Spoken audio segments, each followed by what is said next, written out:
வணக்கம். நான் தர்மஸ்ரீ ராஜேஸ்வரன் பேசுறேன். நம்ம இந்த பதிவுல என்ன பார்க்க போறோம் அப்படின்னு கேட்டீங்கன்னா, போர்ட்ஃபோலியோ தேர்ந்தெடுப்பது, போர்ட்ஃபோலியோல கன்ஸ்ட்ரக்ட் பண்றது, கம்பெனிகளை தேர்ந்தெடுப்பது என்பது ஒவ்வொருத்தருக்கும் ஒவ்வொரு ஸ்டைல். ஸோ இதுல வாரன் பஃபட் ஸ்டைல் அப்படின்னு சொல்லி ஒரு ஸ்டைல் சொல்லுவாங்க. ஏன்னா வாரன் பஃபட் அப்படிங்கிறவரை தெரியாதவங்களே இருக்க முடியாது. ஷேர் மார்க்கெட்ல முக்கியமாக இருக்கிறவங்களுக்கு. ஏன்னா ஷேர் மார்க்கெட்ல இன்வெஸ்ட் பண்ணி உலக லெவல்ல முதல் இடத்தை பிடித்த ஒரு பணக்காரர் அப்படிங்கிறத எடுத்தா வாரன் பஃபட் என்பவர் என்பது எல்லாருக்கும் தெரியும். ஸோ அவருக்கு ஒரு ஸ்டைல் உருவாக்கி அவர் சில கம்பெனிகளை வாங்குறாரு அப்படின்னு சொல்லிட்டு நிறைய ஆர்டிக்கல் புக்ஸ் அவரை பற்றி வந்திருக்கு. ஸோ வாரன் பஃபட் ஸ்டைல்ல இந்தியாவை பொறுத்த மட்டும் இருக்கக்கூடிய ஒரு கிரேட் இந்தியன் பிஸ்னஸ் அப்படின்னே சொல்லலாம். நிறைய கம்பெனிகள் இருக்காங்க. அந்த வரிசையில் ஒரு 10 கம்பெனிகள் இன்றைய பதிவில் நம்ம ஒரு 10 கம்பெனி பார்க்க போறோம். போக போக நிறைய கம்பெனிகள் பார்க்கலாம். ஸோ இந்த வாரன் பஃபட் ஸ்டைல் அப்படின்னு பார்த்தீங்கன்னா அவர் என்ன வச்சிருக்கிறாருன்னா, ஹை ரிட்டர்ன் ஆன் கேபிட்டல்ஸ், ரெண்டாவது strong cash flow, pricing power நல்லா இருக்கணும், காம்படிட்டர்ஸ்க்குலாம் அப்பாற்பட்டு இருக்கணும். இது ஜென்ரலாக ஒரு 15 இயர்ஸ் டேட்டா எடுத்து 2010 2024 ஒரு டேட்டா எடுக்கும்போது பிஎஸ்சிலேருந்து ஒரு 500 கம்பெனிஸ் எடுக்கிறாங்க. அதில் ஃபில்டர் பண்ணும்போது எப்படி எடுக்கிறாங்கன்னா, ROE return on equity, ROCE இதெல்லாம் மோர் தேன் 30% இருக்கக்கூடிய கம்பெனிகள், கிராஸ் மார்ஜின் மோர் தேன் 25% இருக்கக்கூடிய கம்பெனிகள், ஒரு பாசிட்டிவ் சிஎஃப்ஓ இந்த கடந்த 15 வருஷத்துல, டெட் ஈக்விட்டி 0.2 இல்லை அதை விட லெஸ்ஸா இருக்கக்கூடிய சில கம்பெனிகளை என்ன பண்றாங்க, எடுக்கிறாங்க. அப்படி லிஸ்ட் அவுட் பண்ணும்போது சில கம்பெனிகள் நமக்கு ஃபில்டர்ல கிடைக்கிறாங்க. அந்த மாதிரி இருக்கக்கூடிய ஒரு 10 கம்பெனிகளை தான் நம்ம இந்த வரிசையில பார்க்க போறோம்.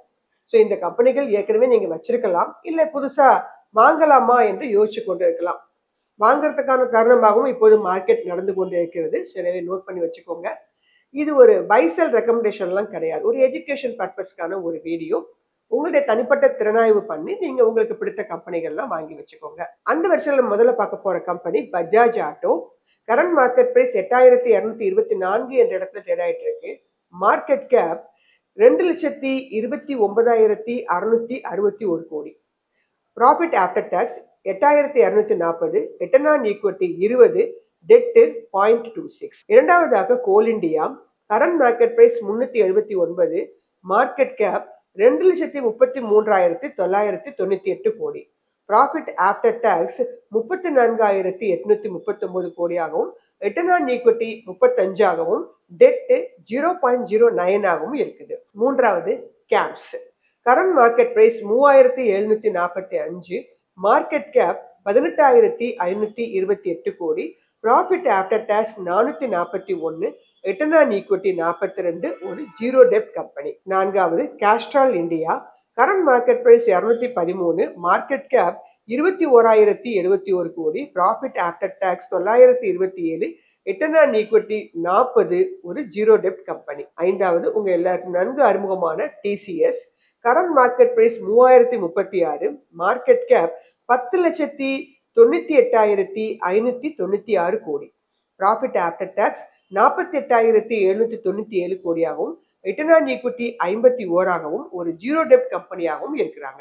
இதை கவனிச்சு பாருங்க, ரிட்டர்ன் ஆன் ஈக்விட்டி அதிகமாக இருக்கும். மோர் தேன் 20க்கு மேல நிறைய கம்பெனிகள் இருக்காங்க. ஆறாவது நம்ம பார்க்க போற கம்பெனி நெஸ்லே.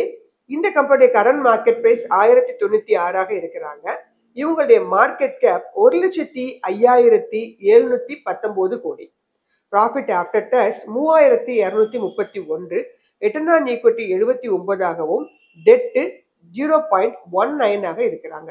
இந்த கம்பெனி ரிட்டர்ன் ஆன் ஈக்விட்டில வெரி ஹை, 79 இருக்கிறதுலே பார்த்தீங்கன்னா அதிகபட்சமாக இருக்கிறாங்க. அடுத்ததாக ஏழாவதாக Hindustan Unilever. Current market price 2,498 அப்படிங்கிற இடத்துல ட்ரேட் ஆயிட்டு இருக்கு. மார்க்கெட் கேப் 5,87,068 கோடி. ப்ராஃபிட் ஆஃப்டர் டாக்ஸாக 10,679 கோடியும், ரிட்டர்ன் ஆன் ஈக்விட்டியாக 21, ஒரு ஜீரோ டெப்ட் கம்பெனியாகவும் இருக்கிறாங்க. அடுத்ததாக Asian Paints. Current market price 2,475 அப்படிங்கிற இடத்துல ட்ரேட் ஆயிட்டு இருக்கு. மார்க்கெட் கேப் 2,37,459 கோடி. ப்ராஃபிட் ஆஃப்டர் டாக்ஸாக 3,569 கோடியும், ரிட்டர்ன் ஆன் ஈக்விட்டி 18 என்ற இடத்துலையும் ட்ரேட் ஆயிட்டு இருக்கு. இந்த கம்பெனி டெட் 0.04. ஒன்பதாவது company IRCTC. Current market price 718 என்ற இடத்துல ட்ரேட் ஆயிட்டு இருக்கு. Market cap 57,516 crore. Profit after tax 1314ஆகவும், ரிட்டர்ன் ஆன் ஈக்விட்டி 35 என்ற இடத்துலையும் ஒரு ஜீரோ டெப்ட் கம்பெனியாகவும் இந்த கம்பெனி இருக்குது. இறுதியாக 10வது கம்பெனியாக ஹெச்டிஎஃப்சி ஏஎம்சி அசெட் மேனேஜ்மெண்ட் கம்பெனின்னு சொல்லுவோம்.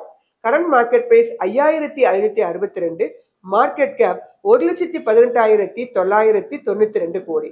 ப்ராஃபிட் ஆஃப்டர் டாக்ஸ் ஆக 2460ஆகவும், ரிட்டர்ன் ஆன் ஈக்விட்டி 30 என்ற இடத்திலும் ஒரு ஜீரோ டெப்ட் கம்பெனியாகவும் இந்த கம்பெனி இருக்கிறாங்க. ஸோ இந்த 10 கம்பெனிகள் மட்டும்தான் இந்தியாவில் இருக்கக்கூடிய பெஸ்ட் கம்பெனினா அப்படிலாம் ஒன்றும் கிடையாது. வாரன் பஃபெட் இந்த மாதிரி ரிட்டர்ன் ஆன் ஈக்விட்டி, ஆர்ஓஇ, அதே மாதிரி அவங்களுடைய டெட்டு இதெல்லாம் வைத்து பார்க்கும்போது இந்த கம்பெனிகள் என்னுடைய பார்வையில ஒரு சிறந்த ஒரு 10 கிரேட் இந்தியன் பிசினஸ் கம்பெனிகளாக தெரிறாங்க.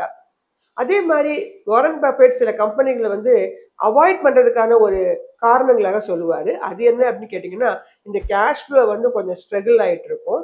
அதே மாதிரி ரிட்டர்ன் ஆன் ஈக்விட்டி, ஆர்ஓசி எல்லாம் 7%க்கும் கீழே இருப்பாங்க கண்டினியூஸா. டெட் ஈக்விட்டி ரொம்ப அதிகமா இருக்கும், மோர் தேன் 2க்கு மேலே இருக்கும். அந்த மாதிரி கம்பெனிகள்லாம் கொஞ்சம் நீங்க அவாய்ட் பண்ணிக்கிறது நல்லது. For example Jet Airways, Network 18, Renuka Sugars, Alok Industry, Tata Tele Service, இந்த மாதிரி கம்பெனிகள்லாம் பார்த்தீங்கன்னா கொஞ்சம் பர்பஸா இந்த கேட்டகரிக்குள்ள வராததுனால அவங்களெல்லாம் கொஞ்சம் நம்ம அவாய்ட் பண்ணிக்கிறது நல்லது அப்படின்னு சொல்லுவாங்க. ஸோ நம்ம ஒரு கம்பெனிகளை தேர்ந்தெடுக்கிறதுக்கும் சில காரணங்களை வைத்திருக்க வேண்டும். அந்த கம்பெனிகள் வேண்டாம் என்று ஒதுக்குவதற்கும் நமக்கு சில காரணங்கள் வேண்டும் அப்படிங்கிறது தான் இன்றைய பதிவோட நோக்கம். நம்ம ஒவ்வொருத்தருக்கும் ஒவ்வொரு ஸ்டைல் இருக்கும், ஒருத்தர் மாதிரி தான் பண்ணணுங்கிற அவசியம் இல்லை. ஆனா ஃபண்டமெண்டல் ஃபில்டர்ஸ் அப்படிங்கிறது இஸ் காமன் ஃபார் ஆல்.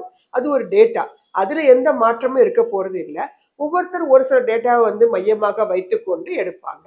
அதுல முக்கியமான டேட்டான்னு பாத்தீங்கன்னா return on equity, dead equity and EPS, BE ratio, இதெல்லாம் ஃபண்டமெண்டல் ஃபில்டர்ஸ்ல முக்கியமான ஒரு ஃபில்டர்ஸாக வைத்துக்கொண்டு இந்த கம்பெனிகளை கண்டினியூட்டியா ஒரு வருஷத்துக்கு மட்டும் பாக்குறது இல்லை, ஒரு 5 வருஷத்துக்காவது பார்த்து அதுல இருக்கக்கூடிய நல்ல தரமான கம்பெனிகளாக பலதரப்பட்ட செக்டர்ஸ் எல்லாம் வாங்கி வைக்கும் போது எந்த ஒரு சிச்சுவேஷன் வந்தாலும் சரி நம்மளுடைய போர்ட்போலியோ பெருசா இறங்காம ஒரு நல்ல ஒரு ரிட்டர்ன்ஸ்லயே நமக்கு இருந்துட்டே இருக்கும்.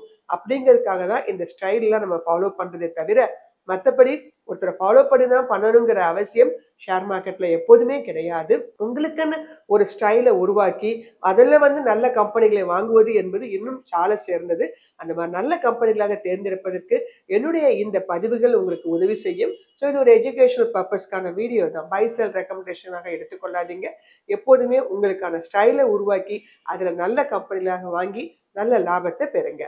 நன்றி, வணக்கம்.